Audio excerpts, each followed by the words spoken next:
அன்பான உறவுகள் அனைவருக்கும் உங்கள் தமிழின் அன்பு கலந்த வணக்கங்கள். நலம் நலம் அறிய ஆவல்.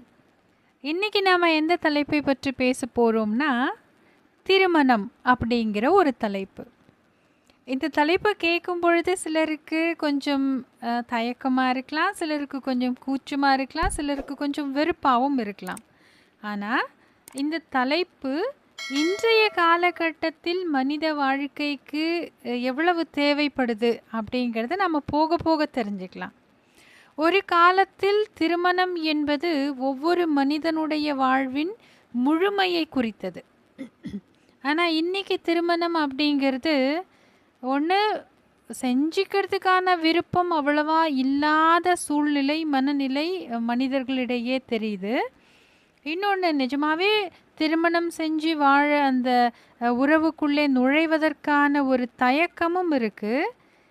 அது போக மூன்றாவதாக ஒரு நிலைக்கு நாம் தள்ளப்பட்டிருக்கோம். அது என்னென்னா லிவிங் டுகெதர் அப்படிங்கிற ஒரு நிலை. ஸோ ஒன்று ஒன்றா நாம் இன்றைக்கி பேச போகிறோம். அதில் உங்களுக்கான கருத்து பலவிதம் இருக்கலாம். என்னுடைய கருத்தை தான் நான் உங்களோட பகிர முடியும்.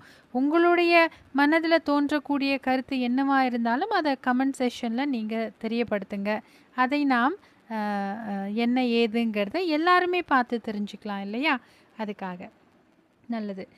அன்றைய காலகட்டத்தில் பெற்றோர்களுடைய முழு எண்ணமே என்னவாக இருந்ததுன்னா, நம்ம பிள்ளைகளை நல்லா ஓரளவுக்கு படிக்க வச்சோமா, நல்ல ஒரு திருமணம், நல்ல குடும்பத்தில் திருமணம் செய்து கொடுத்தோம்னாக்கா அவங்க வாழ்க்கை நல்லபடியாக இருக்கும் அப்படின்னு தான் பார்த்தாங்க.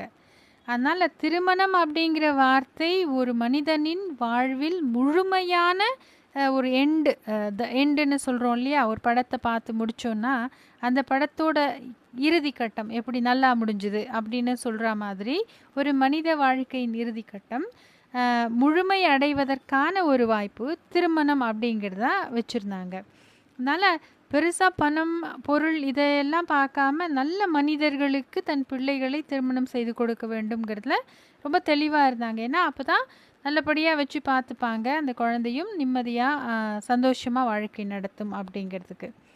ஆனால் இன்றைக்கி என்ன ஆகிப்போச்சுனாக்கா, பெண்களும் ஆண்களுக்கு சமமாக படிப்பிலும் சரி, வேலையிலும் சரி, எல்லா துறைகளிலும் ஈக்குவலாக இருக்கிறதுனால ஆண்கள் என்னெல்லாம் டிமாண்ட் அன்றைய காலகட்டத்தில் வச்சாங்களோ அது எதுக்குமே இன்றைக்கி வாய்ப்பு இல்லாமல் போச்சு. அன்றைக்கி என்னென்னா, என் பையன் இன்ஜினியரிங் படிச்சிருக்கான், டாக்டர் படிச்சிருக்கான், அவனுக்கு இத்தனை வரதட்சணை வேணும், கார் வேணும், வீடு வேணும்னு 1000 கேட்ட மனிதர்கள் இன்றைக்கி எதுவுமே கேட்க முடியாத ஒரு கட்டத்தில் இருக்கிறாங்க. ஏன்னா பெண்களும் அதற்கு இணையாக படிப்பு படித்து நல்லா சம்பாதிக்கக்கூடிய பொசிஷனில் இருக்கிறதுனால. சரி, அது மகிழ்ச்சி தானே. ஒரு எக்கனாமிக்கல் இண்டிபெண்டன்ஸ் அப்படிங்கிறது நிச்சயமாக பெண்களுக்கு தேவை. அது இன்றைய காலகட்டத்தில் எல்லா பெண்களிடத்திலும் இருக்குது.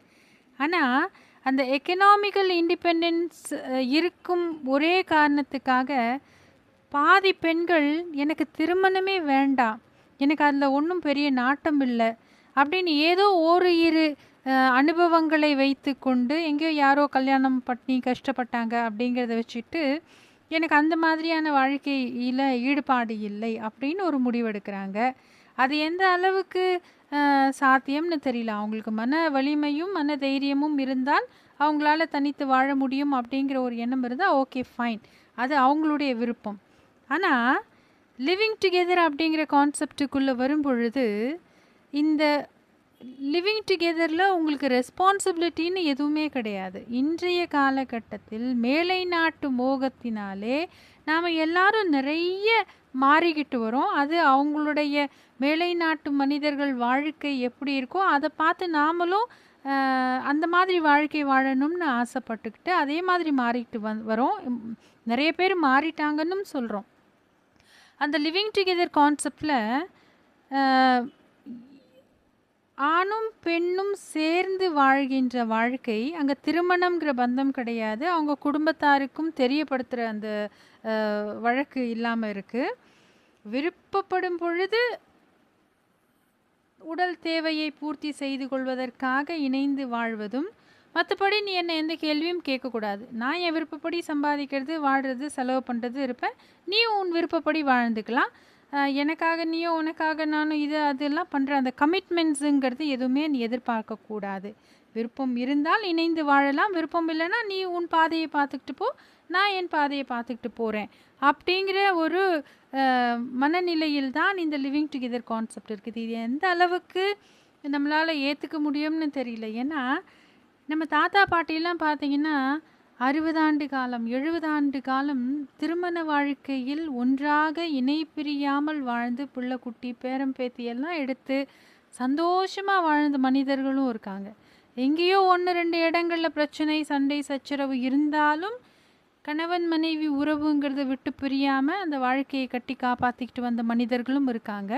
இப்போது சில காலங்களாகத்தான் இந்த டிவோர்ஸ் அப்படிங்கிற வார்த்தை வந்து கொஞ்சம் அதிகமாக வந்துகிட்ருக்கு. ஏன்னா எக்கனாமிக்கல் இண்டிபெண்டன்ஸ் பெண்களுக்கும் இருக்குது, ஆணுக்கும் இருக்குது. விருப்பப்பட்டபடி நான் எவ்வளோ காலம்தான் வந்து அடிமையாக வாழ்கிறது, கஷ்டப்படுறது அப்படிங்கிற சில காரணங்களால் அவங்க வெளியில் வரணும்னு ஆசைப்பட்டு சட்டப்பூர்வமாக வெளியில் வருபவர்களும் இருக்கிறார்கள். அந்த தைரியம் அவங்கக்கிட்ட இருக்குது, வந்துடுறாங்க.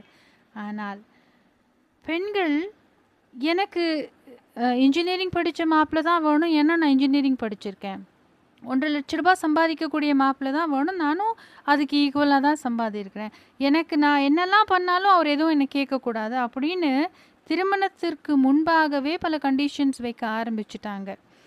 இது எந்த அளவுக்கு எங்கே கொண்டு போய் விடும்னு தெரியாது, எந்த அளவுக்கு சாத்தியம்னும் தெரியல. இதனால் நிறைய ஆண் பிள்ளைகள் திருமண வயதை அடைந்தாலும் திருமணம் செய்து கொள்ள இயலாத சூழ்நிலைக்கு தள்ளப்படுறாங்க. ஏன்னா நான் எதிர்பார்த்த படிப்பு உங்ககிட்ட இல்லை அப்படின்னு ரிஜெக்ட் பண்ணுற மென்டாலிட்டி பெண்களிடத்தில் இன்றைக்கு அதிகமாக இருக்குது. ஒரு காலகட்டத்தில் ஆண்கள் என்னெல்லாம் செஞ்சாங்களோ அத்தனையும் இன்றைக்கி பெண்கள் செய்ய ஆரம்பிக்கிறாங்க. ஆனால் பாதிப்பு அப்படின்னு வரும்போது ஆணுக்கும் பெண்ணுக்கும் சேர்ந்து தானே வருது. அந்த வாழ்க்கை இல்லற வாழ்க்கையில் ஈடுபடும் பொழுது கிடைக்கக்கூடிய அந்த அன்பு பாசம் எல்லாமே நாம் இழக்கிறோம் இல்லையா? ஏதோ ஒன்று தெரியாத ஒரு லிவிங் டுகெதர் கான்செப்டில் நம்மளை இணைச்சிக்கிட்டு கொஞ்ச நாள் ஒன்றா வாழ்ந்துட்டு அப்புறம் ஹாய் பாய்ன்னு சொல்லிட்டு போகக்கூடிய வாழ்க்கை அல்ல திருமண வாழ்க்கை. அது ரொம்ப அழகான ஒரு கோபுரம், அது காலத்துக்கும் நிலைச்சு நிற்கக்கூடிய ஒரு விஷயம். இன்றைக்கி இல்லைனாலும் பார்க்கக்கூடிய மனிதர்கள் என்றைக்குமே அவருடைய மனைவி, இவருடைய கணவன் அப்படின்னு சொல்லி இந்த குடும்பத்தை சார்ந்தவர்கள் எப்படி வாழ்ந்தாங்க அப்படின்லாம் நம்ம பரம்பரையை பற்றி ஒரு அழகான ஒரு கண்ணோட்டம் தோற்றம்லாம் வரக்கூடிய விஷயம்தான் இந்த திருமண வாழ்க்கைங்கிறது. அதை வந்து நாம் கொச்சைப்படுத்துகிற மாதிரி இன்றைய காலகட்டத்திற்கு ஏற்றார் போன்ற வாழ்க்கையில் நம்ம ஈடுபடுத்தி கொண்டு அழகான பண்பாட்டையும் நம்முடைய கலாச்சாரத்தையும் நம்ம கெடுத்துக்க வேண்டாமே. பெண்கள் முடிந்த வரையிலும் புரிஞ்சுக்கோங்க. என்னோட வேலை பார்த்த ஒரு தோழி, அப்போது அவங்களுக்கு 20-22 வயசு இருக்கும். வரனெல்லாம் வேண்டான்னு சொல்லிகிட்டே இருந்தாங்க. ஏன்னா எனக்கு இந்த மாதிரி படிச்சிருக்கணும், நிரந்தரமான வேலையில் இருக்கணும், கவர்மெண்ட் உத்தியோகத்தில் இருக்கணும், அவர் மாதம் இவ்வளவு சம்பாதிக்கணும், அத்தனை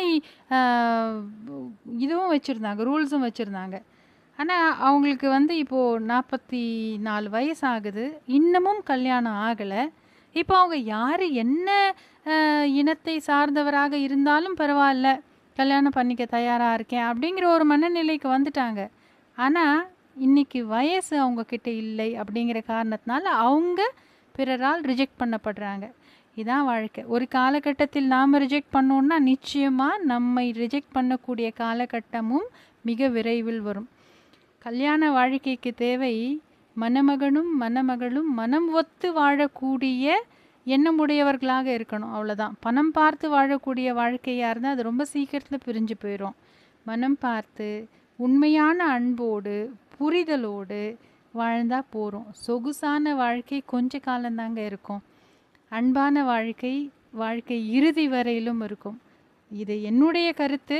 உங்களுக்கு இது கருத்து வேறுபாடு இருந்தால் கமெண்ட் செஷனில் போடுங்க. பிடிச்சிருந்தால் 4 பேருக்கு ஷேர் பண்ணுங்கள். முடிஞ்ச வரைக்கும் லைக் பண்ணுங்கள், சப்ஸ்கிரைப் பண்ணுங்கள். நன்றி. மீண்டும் ஒரு சிறந்த சிந்தனையோடு தமிழோடு பேசுவோம்.